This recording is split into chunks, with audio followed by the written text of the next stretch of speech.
It was June 16th, 2025, in a remote corner of Arizona known as Edge of the World. A 32-year-old missing for 3 days had taken a near vertical plunge, leaving her stranded with sprained ankles, cuts, and fighting dehydration in a rugged canyon. This is only the beginning. Welcome to the Real ResQ, powered by Vertical Helicast, in partnership with Vertical Magazine, where we've teamed up with the Hangers Eat Podcast, the Helicopter Podcast, Valor Flight Crew, and Vertical MRO Podcast to celebrate the global rotorcraft community. To learn more, go to verticalhelicast.com. As always, this episode is made possible by our dedicated sponsors. Onboard Systems, Hoist and Winch. When lives are on the line, proven performance means everything. Check them out at hoist-winch.onboardsystems.com. Precision Aviation Group. Their precision is the key to your performance. Check them out at precisionaviationgroup.com. Axness. Their mission, wireless intercom. Get in touch with them at axness.com. Ready Bar. High performance meal bars. One bar equals one meal. Go to getreadybar.com and on checkout, use the promo code ResQ10 for 10% off. And if you want to help support this podcast even more, go to therealresqstore.com and get your swag today. With an aviation unit launched in 2012, now covering more than 6,400 square miles from valleys to mountains, their fleet features the legendary Huey++ and the nimble A-Star B3E H125, both proven in the harshest environments. Every year, their crews perform an average of 80 helicopter rescues. So settle in, because today we are welcoming one of the crews from the Pinal County Sheriff's Aviation Unit. My name is Jason Quinn. I am United States Coast Guard Rescue Swimmer number 500. These are my rescues and rescues from those of us that put our lives on the line every day so others may live. This is the Real ResQ Podcast.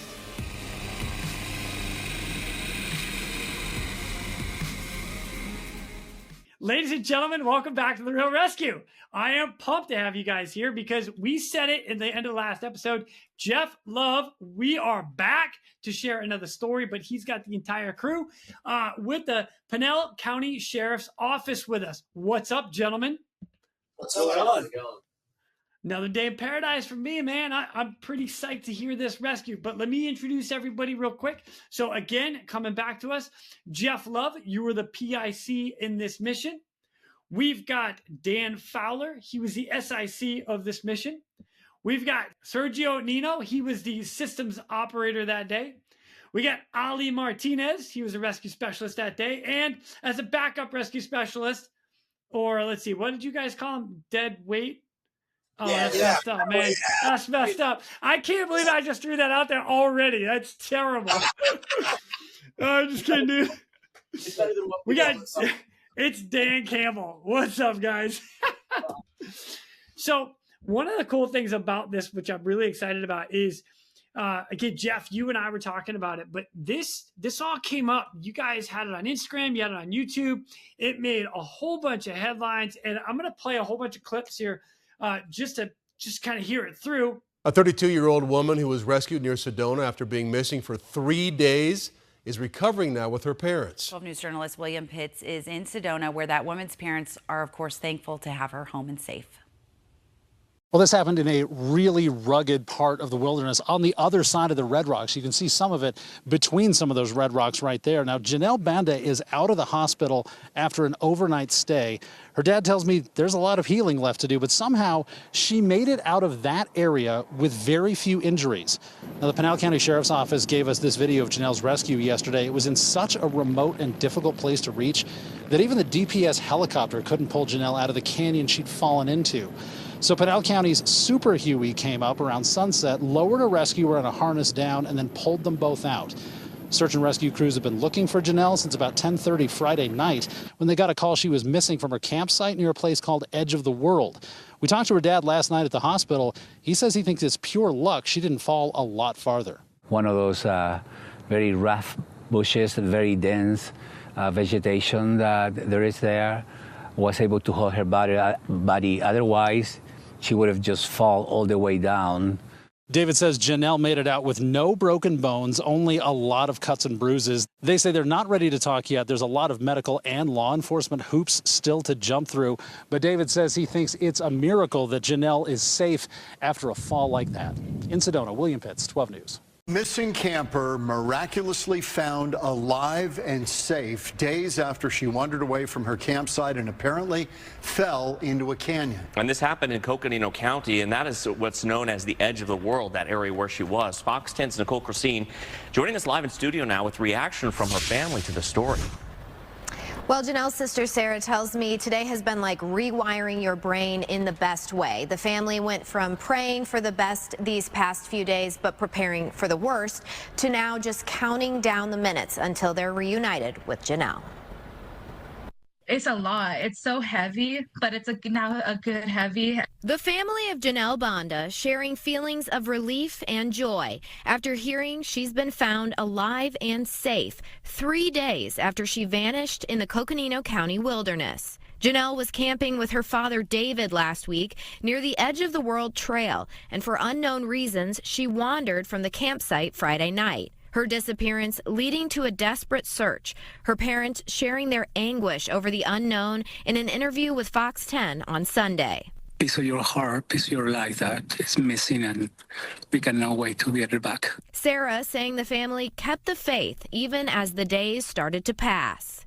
Even when we felt at our lowest, right, of, usually by the end of the day, you feel it, right? It's dark and we're like, we know she's alone. But we're not going to, wherever she is, we will find her. Sarah's understanding is that Janelle was found by a rappeller near the bottom of the Bear Sign Canyon. The extent of Janelle's injuries unknown at this time, but the family's focus is on the rescue and the upcoming reunion. I want to see her so badly. I was told that my dad got to talk to her, and that she's saying that she just wants to see her family. And the nightmarish ordeal only strengthening Sarah's love for her sister. Truly, you're thinking, how do you go, right? For me, how do I go about without my sister? But now that she's here, I get to appreciate every moment that I have with her, even more so than ever before.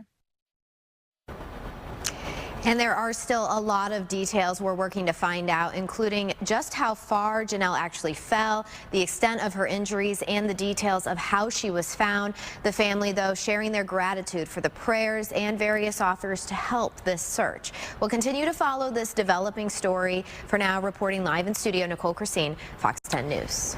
Guys, what the? Dude, you had a missing girl for an extended amount of time. Now, for the record, I did see an Arizona DPS helicopter in there, but then then you guys get called in to save the day, or just take it from Arizona DPS. We can take it from them right now. I'm good with that. They're not on here to defend themselves. It's just all about altruism, man. We're just there to help people, and it's one of those things.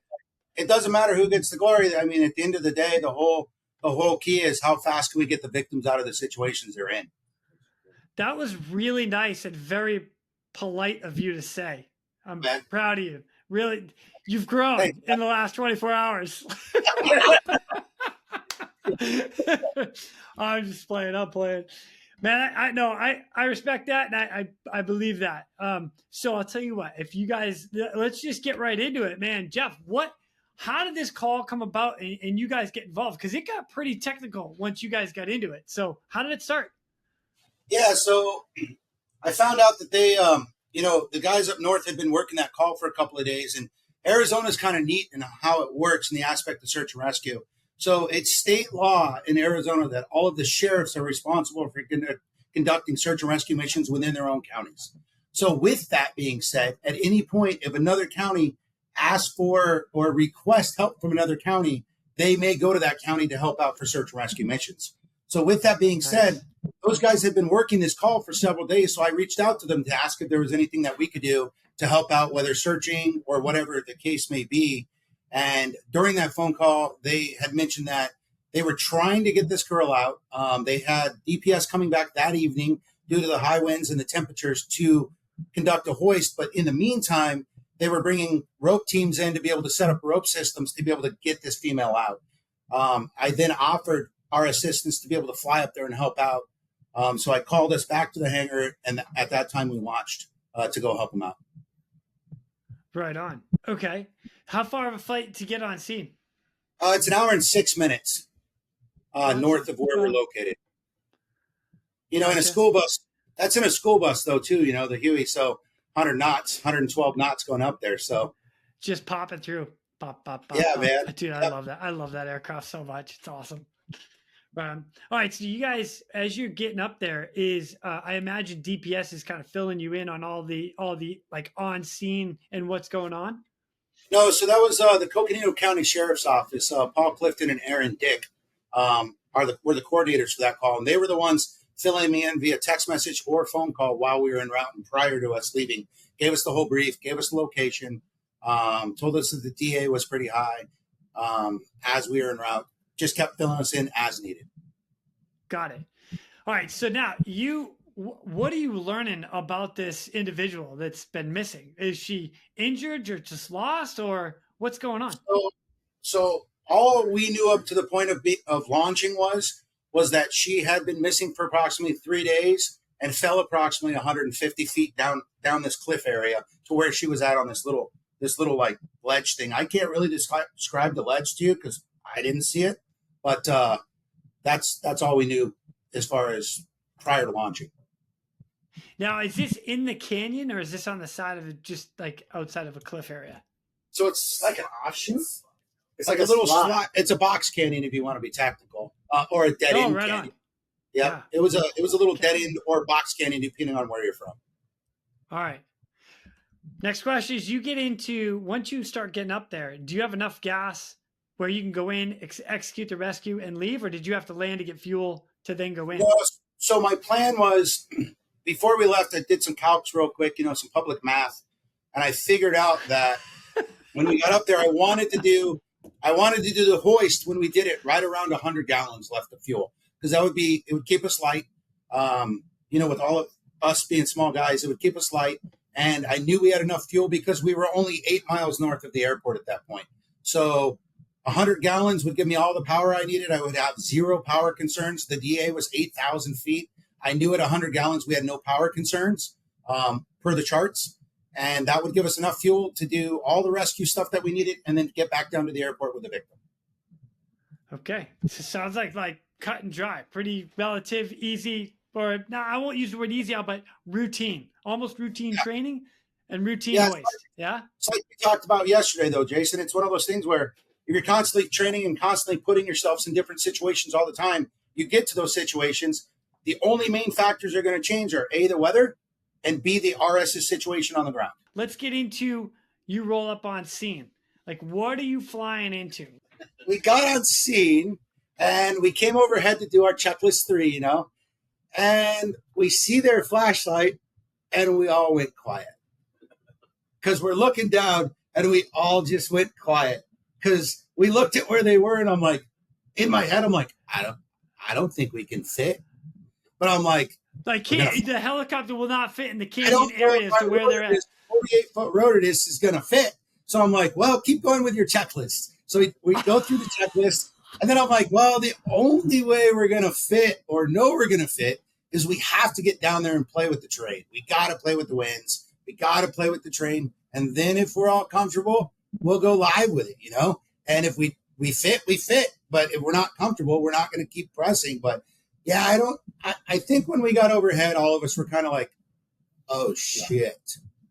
So that's how I felt anyways. But Sergio, what is going through your head? You're about to do a hoist and you're looking at this area. What is going through your head? Kind of same thing Jeff said. It's like, I guess all of us kind of went quiet once we got overhead. Looked a little intimidating. Same stuff, just different scenery pretty much.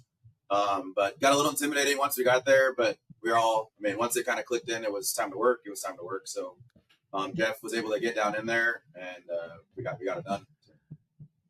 Man, you just skipped all the way to the end. Yeah. So, That's all right. I gotta pick on you a little bit with that one. So in that case, let me bring it to Ali. So when you get on scene, you're starting to look at like what you're about to get into and be hoisted into. What is going through your head? I was like, that's a tight slot. I was like, hopefully my pilot and my SO on their top game today. Because for sure, I was like, Jeff, I was like, this bird ain't going to fit in that kind of canyon. I was like, those walls were getting closer and closer as we were going in. And I'm like, Jesus. Yeah, because Jason, as you look at those walls from above where they were, those walls were just getting narrower to where they were at. So it was just like, it was shrinking to get to where they were. Like an arrow, like just fall on the tip of the arrow going all the way in. Yeah. It just converges on your way in. And on top of that, pine trees, and you couldn't even see them down there. All you saw is a flashlight. So I was like, I don't even know where they're going to put me in there. But I'm like, all right, I'm going down. Behind that tall ass pine tree. Yeah. So I didn't even know where I was going. What was your altitude? 200. Our altitude was 64.75 with DA at 8,000. Wow. Yeah. And you're nosing into a canyon that is gradually getting smaller as you're driving in. Yeah, but before that, once we all got down there once we did our on-scene 3, though, we came down, started playing, get eyes on level, and then we just did our power checks over the canyon. And at that point, we were like, everything's stable, man. Power's good. And we went around the bird and to make sure everybody was comfortable, because everybody's got to say yes. And got a verbal yes from everybody. And it was super stable when we got down in there. I mean, power was fine. Pedal authority was fine. So we went for it. Awesome. Dan Fowler, how are you feeling? SIC rolling in. Be like, hey, you got this, champ. Yeah. Well, I mean, there was a lot of things I, of course, have to recognize because I'm helping this guy out. So first, I'm just looking at the terrain where he's going to have to fit in. And then it's just a matter of communicating with him with what he wants, communicating with the crew in the back of what we need. Because I feel like as a second in command, you're kind of like the go-between guy, I guess, between the back seat and the front seat. So I'm running radios. I'm communicating with them to make sure that they're good to go back there. I mean, one of the biggest things I was realizing right away is, so I have some meaty thighs here. So Jeff's over there running the cyclic, of course, and I'm starting to feel that on the side of my leg, and I'm like, well, we're running out of cyclic here. So I tell the guys in the back, I'm like, all right, once we get situated, because everyone, of course, wants to look out the one side, the right side, to see where the person is and everything. But then I'm actually noticing, hey, this cyclic's in my left leg a lot. So I tell the guys in the back, hey, let's start shifting weight over to the other side once we actually start doing this. So that's where, and Cam will talk about, he ends up sitting on the left-hand door, so that way we can get that CG shift for Jeff. And then we end up getting in there, and mind you, and we've had a situation like this before, Bob and Superior, with our other side of the week, but I'm sitting there telling Jeff, like, I'm just looking at this canyon wall right here. Like, it looks like it's 5 feet away from me. Like, I could reach out and touch it. So, but, I mean, it was probably realistically more like 20, like about 20 feet for the blade clearance on just all the front side of our rotor disc. It's still pretty close, man. So I'm sitting there just staring at this wall like, Jeff, don't go left. And, of course, you have this guy out the right, like, hey, Jeff, don't go right. So, and we just had to keep nosing him in there. And I remember actually Sergio, I'm fast forwarding a little bit, but on the pickup, Sergio kept saying, like, I need 5 more forward. I need 5 more forward. And I'm looking at this wall like, there's no forward to give. Stop saying forward. So, wait. Let's bring it back. Let's bring it back for a sec, because I want to get, like, you guys get into that section and you're there. Now it's time to insert Ali and send him in, right? So what I want to start with is Sergio. You're looking at this with what you got to do, and Dan Campbell, I got you, man. I know you're like laying down on the left side. I know you're calling out the left side.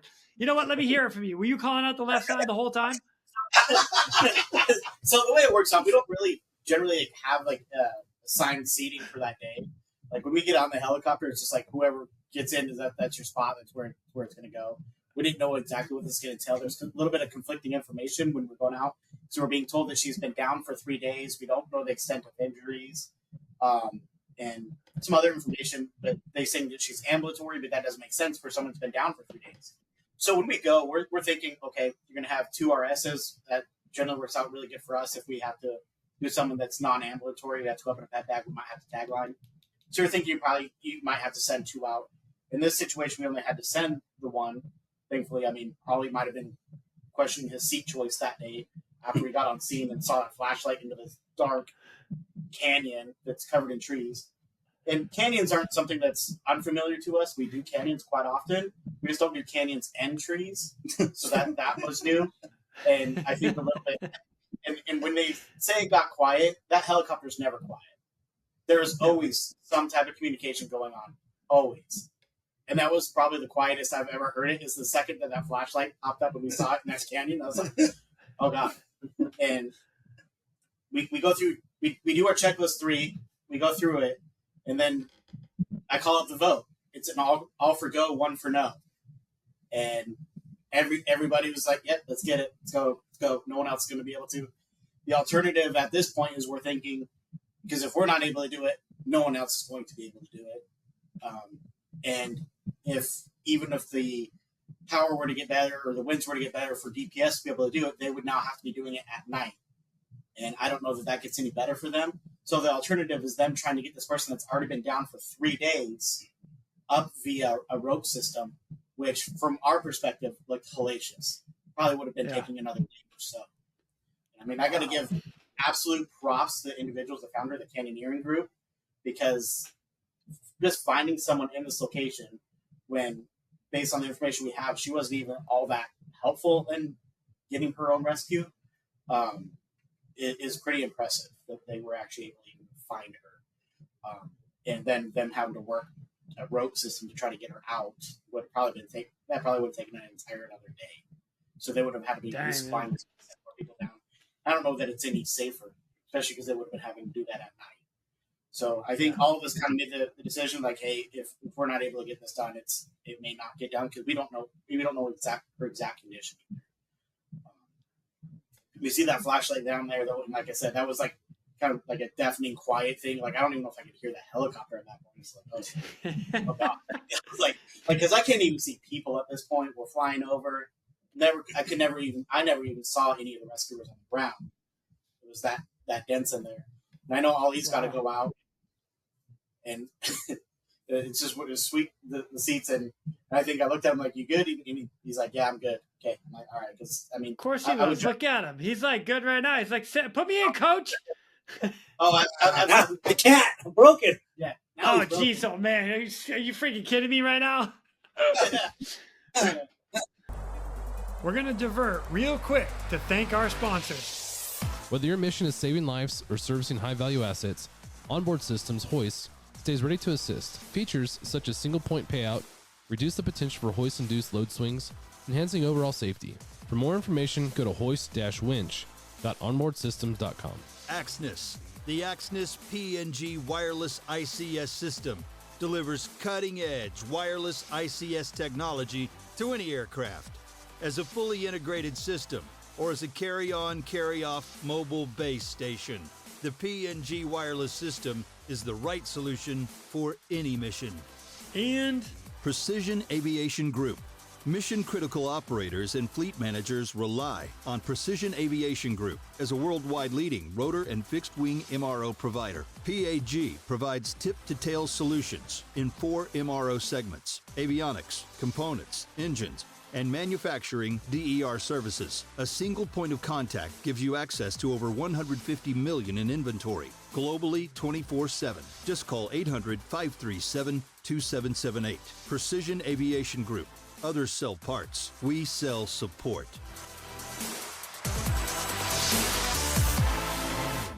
All right. So let me bring it back to Sergio for a second. All right, Serge. So here you are. You're over the top. You're starting to get con. You get that clear to hoist. Roger that. Hoisting out. And boom. What are you at a point where you can con anywhere, or are you just finding a hole in the trees? No, I mean, Sergeant Campbell had the left side. I had the right side. I mean, I knew I had some space.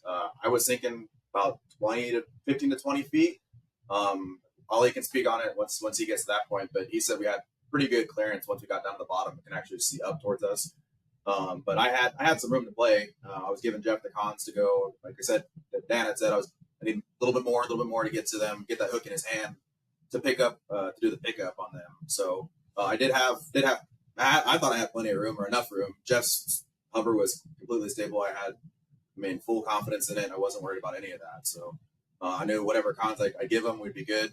My right side was good at least. Sergeant Campbell was watching the left. They had the front. So just do it.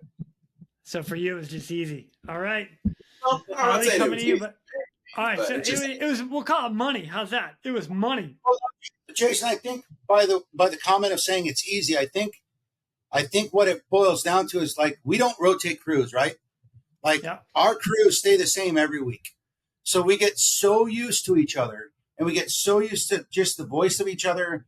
We get so used to what we know might limit one guy or might like, hey, I know he always does this a little bit. So we work so frequently together. It's just like an auto sync. Like we just are constantly, we're in tune with each other all the time. That's awesome. I think a big part of it too is just luck sometimes on rescues, in the sense of we get in there, we get Jeff into this great hover, and everything's smooth. Like the biggest thing, you never know what the wind or the weather is going to do. So half of it is just luck with wind and weather, because he gets in there, and normally sometimes you get that upsloping wind that'll get there in those canyons. No wind whatsoever once we got in there. So we were real lucky on that. Yeah, we had a little bit of upflow, which helped us out. With the way the wind was flowing, we were on the far side of the canyon wall, so we had that little bit of upflow, which just assisted with less power. That's awesome. But no, I guess no turbulence. I'd say no turbulent air. Yep. Probably what we lucked out on. Smoothest voice I think people like. Yeah. Dang, man, you guys got lucky on that. All right, Ollie, bring us in, man. You're getting rolled out. You're getting hoisted in. I go to the skid. I look down. I'm like, far way down. So we get there. Nino kind of gives me a blessing. First time he ever fist bumped me on the way out. I didn't know what to do. I thought, give me a fist bump, all right? So, yeah. Count will give me a pat on the back. Everybody give me the blessing. All right, you're on your own now. So I started going down the line. About halfway there, I look up to see the rotor clearance that we had. I look up, I was like, oh, these guys have plenty of rotor clearance. So I tried to get on the radio. We really didn't, Jason. It was like I was about to hit my blades. So I was about to get my radio, get a little more confident that, yeah, you guys got plenty of rotor clearance. It's not as close as you guys think it is. Radios weren't working. I was like, well, they're going to have to figure it out. Keep putting it down. So as I'm going down, I keep looking up, make sure that we're still at a nice hover. We're not moving. Keep going down. Like I said, there's 100-foot pine trees coming down. I'm just trying to stay away from them. Hopefully my SO can keep me away, which he didn't at the end. Puts me all the way down. Once I get closer to the ground, we're like 200 some feet. I'm 200 feet down from the line, 240, something like that. I start noticing the terrain is super slow. And if I was going to land where he was going to place me at, I was going to slide down the terrain as well. So I keep doing my hand signals to move me right. I don't know if he can see me. He picked me up again, which I assumed he saw that I needed to move more to the right upslope. Finally got me up there. I disconnected, and I continued my hike up to where the rescue special, the ground team was at and the victim was at. I get up there, and they're in a little shelf that could barely fit us four. There was two ground team guys there, her and then me. So I get there, I get in the AVID. I'm looking at the terrain. I'm like, I know when I hook up, I'm going to swing. I'm going to swing south because it's sloping down, and there's just trees everywhere. So I get up there. Comms still kind of suck. I'm trying to communicate with these guys. Nothing's going in, because of the canyons. The radio frequencies ain't going out. Get her in the AVID, get her all situated. I talked to one of the guys there. He says he's a volunteer for one of the rescue helicopter agencies here, and that he knew how to RS. So I told him, all right, when I put her in the AVID, I want you to hold on to the AVID until there's tension on the line. And he says, yeah, that's good. That's great. Because I'm like, I'm going to swing. So call him back in. They come back in. I get the hook in hand, hook up. I'm assuming that he has. I reassured that, hey, are you going to grab the AVID? And he says, yeah. I was like, cool. So I grab on. He never hold on to the AVID, and I just swung out. So I'm going for a ride. Shit. Hold on, because I got to come back, Sergio, for a second. All right, Serge, you just got hook in hand. You've got ready for pickup. Do you know this is about to happen? A touch. He's going to swing a touch back, but it was. I got as plumb as I was able to get without having to go give that 4 or 5 more that I didn't think we had at all. So I got as far forward as I thought we could, and that was about it, man. After that, I knew he was going to swing a touch back. I didn't know that he was talking to the volunteer on the ground or the coordinator, or whoever was on the ground with him to try and coordinate that pull in the AVID. But yeah, I mean, we had to get him out. So because you got to think too, Jason, not just with that slope on the pickup, you've got all that downwash, rotor wash coming down with that canyon narrowing plus downsloping. So all that rotor wash is going to also blow him out when we pick him up. Well, we had to consider with the swing too. There's no, hey, all right, we're just going to start forward flight. There is none. No, we have to back out of there and then end up turning and going. Exactly. So Jeff literally moonwalked a Huey out of that narrow flat canyon. It's pretty epic that he was able to get the above footage that he did, because I think I was sitting there that night watching the footage, kind of going over it after he had sent the clip, and the next morning he called me on the way into work. I'm like, buddy, you realize you just fucking moonwalked the Huey out of a canyon? Like, that's pretty fucking epic. So, oh my God. All right, Ali, I'm coming back to you. So you come off. Dude didn't hold on to you. You go for a ride. Now what? What's going through your head right now? The trees. I'm like, I got all these trees. What's going through your head? The trees. The trees. So Nino starts pulling in line. I'm going up. There's a dead tree, and I end up hitting that tree. I was able to turn the patient because the patient was going to hit the tree. I was able to turn somehow, and I took the impact on the tree, and then finally clear that. Once I cleared the tree line, I was like, all right, we made it. And then everything just went quiet, and it was just, all right. Good day to have the GoPro on, that's for sure. Dude, oh my gosh, you guys. I see you roll up into the helicopter. Jeff, you're backing out of there. Moonwalking the helicopter back. Left turn, right turn, roll out. We did a left out of it, so we did a turnabout the tail because I didn't want to swing my tail because of the train. So we just did a turnabout the tail to leave out of there. Freaking amazing. All right, you get her in the aircraft and then assessment? I start working on assessment. So while I was down there on the ground, I was talking to her. She was conscious. She was able to talk. She was able to stand. So other than that, she had just scratches, minor scratches throughout her body because she slid I don't know how many feet down from the top. But other than that, she was in good health, other than just being weak for being out there for 3 days, no water, no food. Yeah, so we had that short flight back to the airport, and we had a box waiting for us there. But once they got down, they had known, I don't even know the footage that she fell. It was over 150 feet. I know that for sure. So we were thinking automatically, that's why we brought the second RS in, had to do a PEP. She was going to be not ambulatory. But once he got down and saw her condition, he voiced us up that we didn't need the second RS, that he was going to be able to get her in the AVID. And so once we got down on the ground at the airport with the box, they knew kind of that how far she had fallen. So they were assuming the worst like us. We were getting ready to either bring a medevac bird, either fuel up and take her somewhere because of the minimal fuel that we had, or bring another medevac bird in and fly her to a hospital. But they ended up just taking her to a local hospital, just do a small eval, because they were even in shock. Like, she just fell all this, been out there for 3 days, and she's got some scratches on her legs. And I think maybe she may have had some small fractures later on, but nothing to where she couldn't walk. So we were all kind of amazed how good of condition she was in for the situation that she was in. Oh my God. Hey, Jason, I would like to back up though, because I'd like to talk about when we started to actually do the double up.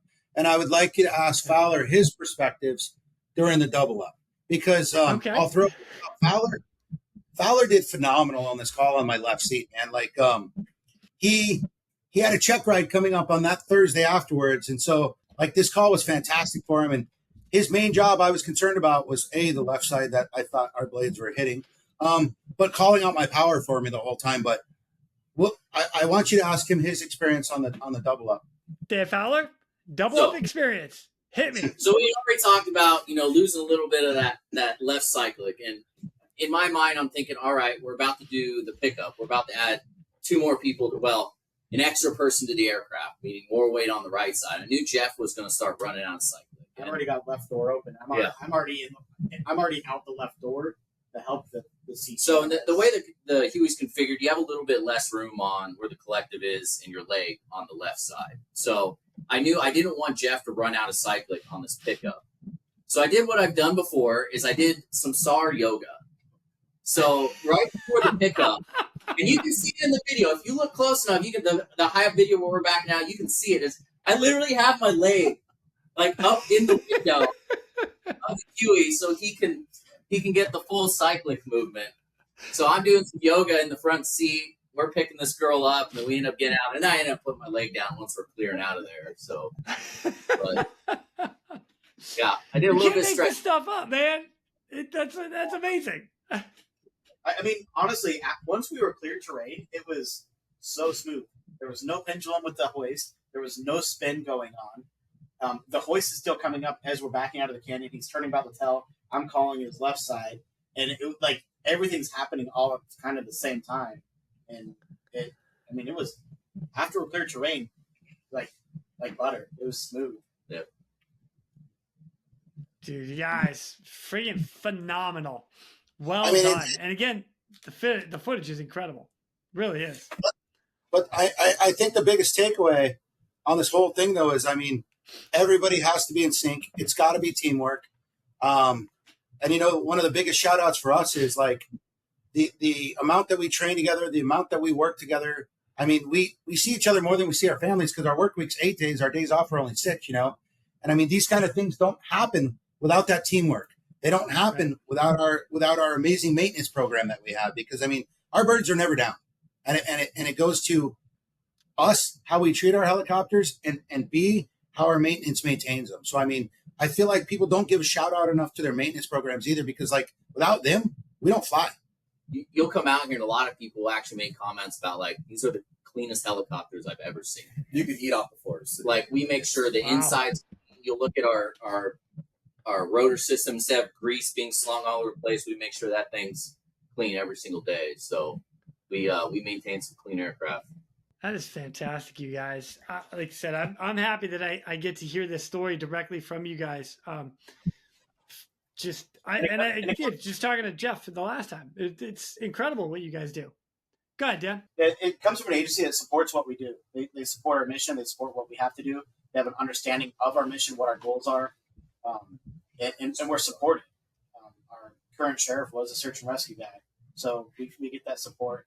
So when I initially get the information hey, we're going to go to a completely different county, do some rescues, which I feel like we've done more in other counties than our own as of recently, they're all about it. Because it's not even one county over; it's 2 counties over. Is it 2 or 3? Wow. Two counties over. Yeah, but 2 counties over, and they're like, "Yep, go." I already know what the answer is going to be, and it's going to save lives. And it's not like Jeff was saying with the state of Arizona search and rescue. The whole state's kind of a big group. If we need help from somebody, they've come out and helped us. If they need help, they know if we have the capability, we're going to be there. Yep. And we've gotten help from them. We've gotten help from EPS. They've done some hoists for us that we weren't able to do. So it's a big collaboration of effort in this state. And it's pretty neat. I've never, calling another agency, I've never been told no. Nope. So unless, of course, if a bird's down or they just did some kind of search or rescue, so their team needs, rest or something like that, that's different. But never been no, sorry, we can't respond. And that's all the way down to your ground searcher levels. They will go anywhere in the state for any county. That is incredible. It just goes to show how far we'll go to help those in need. Yep. As a generalized statement, I can say that because this is what we do. It's awesome. Man, gentlemen, well done. That is hats off to you. What an incredible rescue that was. So, and I appreciate you coming on to share it with me for sure. I think our agency is about having to do a lot of this stuff on social media. They're fine with it. They just got us cameras, like Nina was saying. I mean, as an agency, we're famous for some other people that work for our agency and social media stuff. Oh yeah, there's a guy. Frank Slew, is that right? Yeah. Who? Who's that? Who's that? Who? Hi. He sounds like a really nice guy. Every time you get pulled over by him, he's like, "Hey, how are you doing today? You know, you're like going to jail, right? It's cool." Yeah, he would write us a ticket as well. I work cooler than he is. Oh, all right. Good to know. Does he know that? I don't think he knows that, but not yet. Not yet, but he will find out. Right. Yeah, he writes tickets live, so. Oh yeah. Oh, definitely. I mean, that's you guys win. I'll even say you win. Oh, that's funny. Another question I want to ask you guys, kind of to finalize it, is if you had to do that whole scenario over again, would you have changed anything, or would you have gone about it the same way? Like kind of a lessons learned, like a debrief, like so again, something similar. I can't speak for the downside, but what I will say for the downside is I maybe looking back, I mean, I used to get to do the downside stuff, but I would say maybe have a disposable 40-foot tagline that the RS took with him that he could have had that guy just do an offset with him and then left it. But beyond that, there's nothing in my brain for me personally that I would have changed, man. I mean, it goes back to what we talked about. We all train together all the time. So the fluidity and how we work together is just in sync. So for me, there was no hiccups from the guys in the back seat for me up front. Perfect. Besides that, I don't think there's anything that would have been different. I think one thing real quick. Oh. The heat on the way home. Yeah. It was hot. No worries. I think the way we train, the way we do things, minus the actual pilot in charge, because he's the only one that can fly the helicopter in that environment. Any of us could have swapped roles in that because of the way we train. All he could have ran. I could have gone down line. Sergio could have been left side helicopter, or even And that's the way we train. Is any of us could have taken on any one of those roles and been able to accomplish the same mission. Yep. And that's kind of the way we train it. I think the best part of that is we know what that other person's going to be experiencing while they're going down line or why that person's running a voice. You have that perspective. And the really cool part about Jeff is that he's done all of that, and now he's the pilot, so he knows what we're looking at. He knows what our perspective is. Hey, when you're on that line coming into terrain, one of the hardest things to judge, especially for me going down line or even looking at something, is when you're looking at terrain from the top of the helicopter, it's hard to tell how steep that is. And then when you get on it, and you're like, oh, this is way steeper than I thought. Looks easy. Yeah. And Jeff says it always looks easy to him. But no, it's that's one of the coolest parts, and that's why I like flying with Jeff a lot, because he knows what we're working through while we're going down line or even running that line into some terrain. Awesome. Well, guys, I can't thank you enough for coming on and just sharing this entire rescue with us. Well done to everything that you guys did and went through. The fact that you can sit there and do a debrief and say, we would do it the exact same way, that's how you know you did it right. That's awesome. Well, that happen on all of them. We certainly have ones where it's like, we probably would have changed this or this, but this one, it worked out perfectly. So, freaking awesome. Right on. Well, I really do look forward to coming down and hanging out with you guys, getting to fly with you, doing a little training with you. Because when that happens, I'm just excited about it. It's going to be fun. So, just don't come in the summertime. No. I'm smarter than that. Yeah, I do know that. Well, I will catch you guys later. And again, stay safe, fly safe, and we're out. All right. Sounds good. Yeah, buddy. Later. And with that, ladies and gentlemen, we are out of here.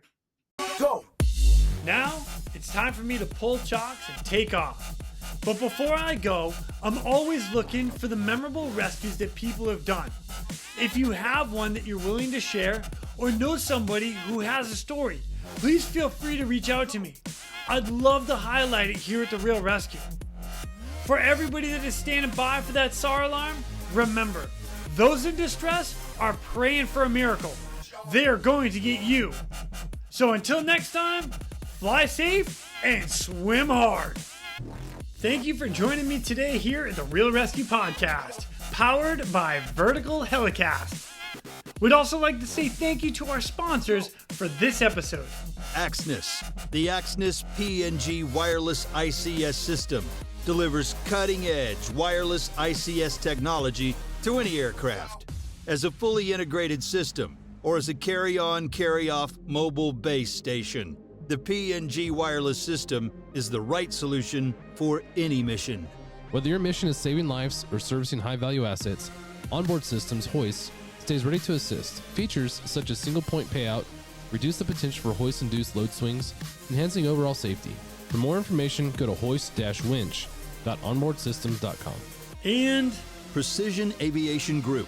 Mission-critical operators and fleet managers rely on Precision Aviation Group as a worldwide leading rotor and fixed-wing MRO provider. PAG provides tip-to-tail solutions in 4 MRO segments: avionics, components, engines, and manufacturing DER services. A single point of contact gives you access to over 150 million in inventory, globally 24/7. Just call 800-537-2778. Precision Aviation Group.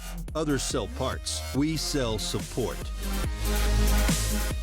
All right, so the goal today is for me and the boys here to beat the dog across the yard, okay? And we're gonna get a head start. Watch this. Come on, James, go, go, go, go. Go, go, go, go, go, go!